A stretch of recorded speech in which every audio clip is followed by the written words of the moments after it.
What is the loneliest place in the whole world? A place where you can't find any friends? Well, we're going to be checking it out on today's most amazing top 10 list. Coming in number 10, we have TRISTAN de CUNHA. How long do you think you could hang around the same people? Like if I gave you a group of 250 people, a group smaller than most of your elementary schools, how long do you think you could last before you'd be fed up with all of them and walk off the island?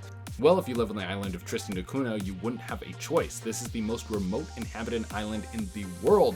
And if you're there, you're kind of stuck there. With the most recent report saying that there's somewhere around 300 people on the island. That number shifts every now and again, but it doesn't change that much. The island itself is a massive volcano. So not only are you stuck around the same people who know everything about you, every day you are at risk of being turned into ash by a wall of fire. But hey, maybe this is your vibe. Maybe you're sick of the city and you want to go to a place where no one can find you and you can just farm and live off the land without worrying about rent or bills or any of that other nonsense. Well, you better do well on boats because this place has no airport. The only way you can get there is to jump on a boat and travel 7 days across the ocean. Basically, if you want to go there, you really gotta mean it.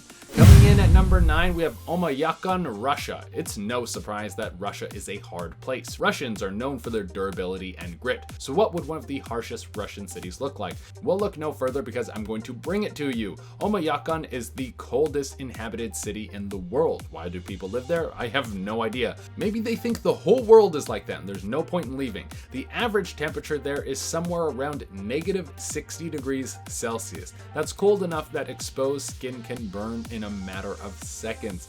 If you're wondering what they eat up there, well, let's just say their diet doesn't have a lot of variety. They mostly eat reindeer meat because it's the only livestock that can survive up there, and at the right time of year you might be able to get your hands on some fish. And if you want to leave, well, be ready for the coldest car ride of your life because the closest airport is 560 miles away along an icy and dangerous road. Coming number 8, we have Kerguelen Island. You know what they say, to each their own. Do whatever makes you happy, or some other hack line from a B movie with bad writing. Well, for the people who head to Kerguelen Island, they have a very strange thing that makes them happy. The island is in the Indian Ocean and there is nothing out there. At any given time, there could be 50 to 100 people there for scientific purposes. And get this, the only way in or out of the island is by boat, and this boat only comes 4 times a year. Yeah, no thanks. Coming in at number 7, we have solitary confinement. This is a different one compared to some of the others on this list, but let's not forget that at this time there are hundreds of people in solitary confinement. There you'll be shoved into a cell by yourself for who knows how long. You wouldn't be able to leave, you would just have concrete walls and yourself. Some people stay in solitary confinement for so long, they develop the opposite of claustrophobia, which is agoraphobia, the fear of open spaces. Coming at number 6, we have the Sahara Desert. I love to lay out in the sun and let the rays hit my skin as I get the best tan ever to show off my summer bod, but there's a limit. If you're stuck in the middle of the Sahara Desert, it would quickly go from feeling like a summer vacation to understanding that you're about to die from dehydration in a matter of hours. This is easily one of the loneliest places on the planet because no one lives out there. It's a barren desert that stretches for 250,000 miles in every direction. I don't care how long you think you can run for, you're not going to cover that distance before you die and are eaten by vultures. I don't even think there are vultures out there. I don't even know. If you were stuck out there, you would have to battle extreme heat during the day and freezing temperatures at night. Can this desert just make up its mind already? Coming in number 5, we have Cape York. Getting lost in the jungles of Australia sounds like a surefire way to end up eaten by some animal that you've never heard of. Cape York in Australia is one of those places where you could end up stranded for a long time. Although it is a popular place for tourists to come check out, it's tucked away deep through the jungle and you don't want to get too close to the water while you're passing through. The area has been known to be infested with crocodiles and other dangerous animals, and it's not the place you want to slip up and get bitten by something that can take your life because the closest town is 28 hours away.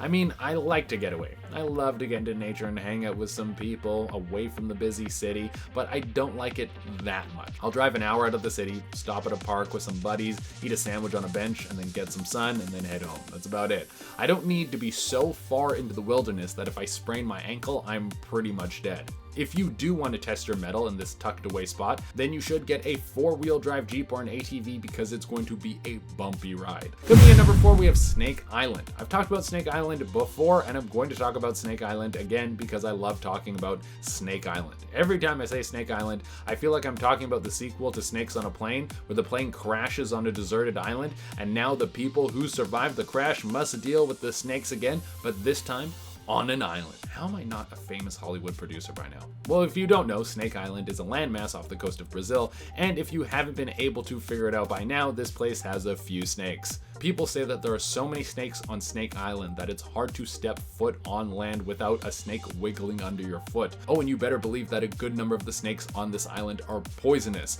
So it's pretty clear why I put this one on today's list. There's no one on this island except for snakes. So if you went there for some crazy reason, you would feel very alone, and then you would feel like something's watching you, and you would soon after that be dead. On the bright side, you wouldn't be lonely for very long. Coming in number 3, we have Barrow, Alaska. Now, I will say this, unlike some of the other places that we've had so far on this list, Barrow does have some people, so it's not the loneliest place in the world. You could end up there and make a friend or two, maybe, if they like you. But why would I put Barrow ahead of some of the other spots that we've already had on this list? Well, for 2 reasons. One of them being that the only way in and out of the town is by plane. You have to catch a flight to Anchorage, so being up there would make you feel extremely isolated from the rest of the world. Now, during the summer, you can run around and it might seem like it's very freeing. You're not bogged down by the city. But that brings me to my second point. Come winter, you're going to have to deal with a whole different form of loneliness, because in Barrow, when winter hits, you get 65 days of darkness in a row. I hope you're not afraid of vampires, because these dudes would have a field day with you. Yeah, I think any place where you're not going to see the sun for over 2 months sounds pretty damn lonely. Coming in at number 2, we have Bouvet Island. Why would you ever end up between South Africa and Antarctica? I don't know what's in my future, but I doubt there will be a reason I need to head to that area of the world. I'm more of a city person. I don't need to head out to one of the most remote areas on the planet. Bouvet Island is a landmass that is slap dab right between South Africa and Antarctica, and some call it the most remote island in the world. Absolutely no one lives on there. It's just a frosty wasteland out in the middle of the ocean. If you ever got stranded out there with someone, it would be a race to see who froze to death or starved to death first. There is a little bit of vegetation that has been able to grow on the island, but there is nothing too exciting. Most of it is just moss. If you could manage to find a way to hunt seals and seagulls, you might be able to get enough food to last for a while. Maybe make some oil out of the blubber and start a fire. But even getting onto the island is a feat. The sides are covered with ice cliffs, and even though no one really wants to go there unless for research purposes, there was a lifeboat that was discovered there once, but nobody was ever found. Not even the remains. The person might have been rescued, or they were gobbled up by one of the seals that slink around on the shore. And coming into the number 1 spot, we have Antarctica. I've never been anywhere where you can see death for miles in every direction, and honestly, I don't want to be. I think that's what it would be like to be in Antarctica. The place is literally a frozen tundra that stretches in every direction for hundreds of miles. It's cold there all the time.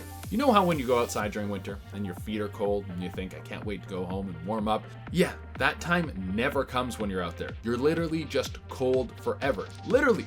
No one goes there because living there would be one of the toughest things a human could bear. I don't know if you've seen people lately, but we tend to be pretty soft. We don't have polar bear type endurance. The only people who head to this wasteland are people who are doing it for research purposes. Could you imagine your job sent you to Antarctica? Your boss looked you in the eye and said, you have to go to the coldest, hardest place to live on the planet. We need data. Yeah, at that point, I would just quit. All right, guys, that has been our list. Thank you all so much for tuning in. I've been your host, Shade Arena, and we'll catch you on the next one.